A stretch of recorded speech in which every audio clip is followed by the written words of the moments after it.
ঠিক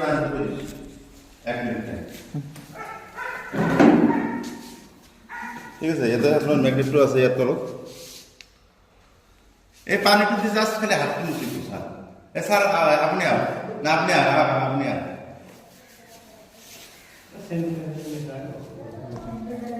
এনে ঘুরাই দিলে হয়ে যায়। অলপ অলপ পানি দিল স্যানিটাইজ করার নিচে নাহলে হাত মুছে দিই এনে মুছে দিই।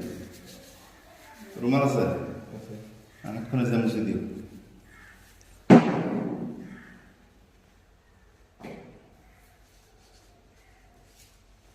এই যে আপনার একটু ডেমো দেখান, টানিগুলো দেখান, ঠিক আছে? এটা আগে আপনার পরে যখন দূরে লগাই দিও, পরে দূরে লগাই দিও, বল দিও, ঠিক আছে? কেমন বলছে?